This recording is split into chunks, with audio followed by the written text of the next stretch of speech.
Dating a Japanese woman comes with its unique challenges, from language barriers to cultural differences. As someone living the so-called weeb dream and now being engaged to a Japanese woman, I've had to face and overcome these hurdles myself. So in this video, I will share what to watch out for when dating in Japan. And more importantly, how to turn those struggles into a successful relationship. Hello and ikimashou. First impressions. You have just landed in Japan and you are looking for a date. You open up Tinder and instead of the usual selfies, you see food pics, anime characters and random smileys. Different from home, right? Welcome to Japan's dating scene. One with plenty of things to watch out for. The first are what's known as gaijin hunters. These are women who exclusively go after foreign men. At first, that might not sound so bad, until you realize that for some, it's less about you and more about your passport. Or the fact that you check a box on their ethnicity list. Having preferences is normal, but this goes a little far. Secondly, you'll run into language learners. This happens to be the case with friendships too, not just dating. Some women will go out with you mainly to practice their English, since English is still seen as very valuable in Japan. It's not unusual for dating to become a free language lesson. To avoid this, pay close attention. You can usually pick up on their intention pretty quickly. And thirdly, there are women who use dating apps only for friendships. This is actually fairly common in Japan. So make sure to ask directly what they are looking for very early in the process. It saves time and confusion. Now, if you do manage to get past all of this and reach the dating phase, consider yourself lucky, because what comes next might surprise you. The changing scene. As you may know, Japan has one of the fastest declining populations in the whole world. And this isn't just a statistic, it's a huge social issue, with more and more men and women deciding not to date at all. The future looks uncertain. For some, it's demanding jobs. For others, it's just straight out the fear of rejection. And many simply feel that dating isn't worth the effort. So they reject the idea completely. Now, I don't have to tell you that this is a serious problem. It has gotten so bad that even the government decided to step in. But don't get it wrong, their involvement doesn't necessarily make things better. In fact, some of their programs meant to set up people for dating and especially marriage have led to absolute chaos. I've heard horror stories of people purely joining these programs to get some money out of it, or just to have a child, and sometimes both. And trust me, that does not end well. Even if you do start dating in Japan, there are plenty of things to watch out for. And being aware of these challenges is the first step to building a real, lasting connection. The truth. Here is the truth. As someone who is Dutch, I never thought this would be an issue. Back home, we are known for being blunt and straightforward. But before meeting my fiance, I quickly learned how different things are in Japan. It's in the culture to stay polite and avoid confrontation. So much so that many people will go to great lengths to sidestep it. Instead of saying no, they will make excuses, cancel last minute, or even leave a date midway. And it's not that they think they are lying. It's just their way of staying polite and sparing your feelings. I've seen it happen over and over again. Friends of mine here in Japan have told me of dates suddenly leaving because of an emergency phone call, or plans that were cancelled the very last minute. It's rough out there. But as tough as this is to deal with, there's something even bigger standing in the way. More misunderstanding. Now, let's talk about misunderstandings. One of the most obvious problems. Of course, a lot of them come from miscommunication and the language barrier. But it does not stop there.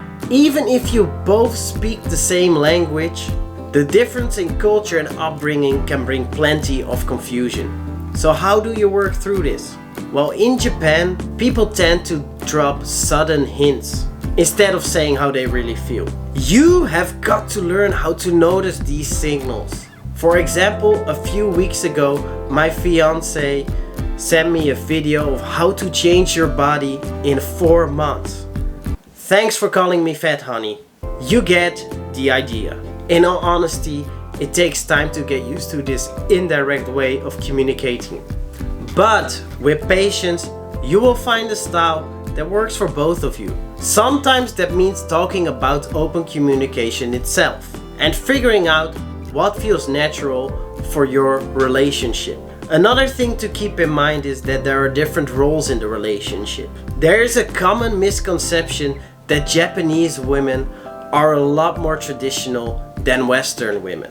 And while I would say they are super feminine, it's not true that they all want to be housewives or simply take care of their husbands. It really depends on the person. That said, there is one tradition in Japan that shocked me. Many wives manage the household finances. In some cases, they take their husband's salary, handle the budgeting, and then give the husbands an allowance. And yes, this is actually a big thing here. But again, it all comes down to the individual couple. On the outside, it might seem like a lot of trouble for the foreigner. But it's important to remember, dating you as a foreigner comes with its risks too. So, if a Japanese woman chooses to be with you, be grateful. Because it's not always an easy choice for her too. Stigma and transition. As you probably know, Japan doesn't have a large foreign population. And you might wonder, why does that matter? Well, there's still a bit of a stigma around dating a foreigner. It's not uncommon to face misunderstanding with friends or even outright rejection from a partner's family. Personally, I feel a lot of love and care from my soon-to-be in-laws, but I know that's not always the case for everyone. Now, after hearing me go on about all these struggles, it might sound like dating in Japan isn't worth it at all, but that couldn't be further from the truth. Dating a Japanese person can be an incredible experience. And there are definitely things you can do to make it easier. But before we get into the how, let's take a moment to appreciate why it's worth it in the first place. More than rubies. More than rubies. That's how I describe it. Because once you find a Japanese woman you'll truly love, you will quickly realize how committed, sweet, and caring they are. Many are willing to go the extra mile for the relationship, and I have experienced this firsthand. My fiance has been incredibly supportive, patient, and yes, tolerate me at my worst, and I absolutely adore her for that. But there's more to it than that. One thing I have noticed is a deep sense of loyalty. When a Japanese woman commits, she really commits. And that trust is something you can build a life on. Another thing is how thoughtful they are. Not just in big gestures, but in the small things. Whether it's remembering the little details or quietly making life easier without you noticing first. And finally, there is of course the joy of sharing Japanese culture in itself. The food, the tradition, the values, which adds a richness to your relationship that goes beyond the two of you. So if that is not worth a little bit of struggle along the way, I don't know what is. Now, let's talk about the things that can actually make dating in Japan easier.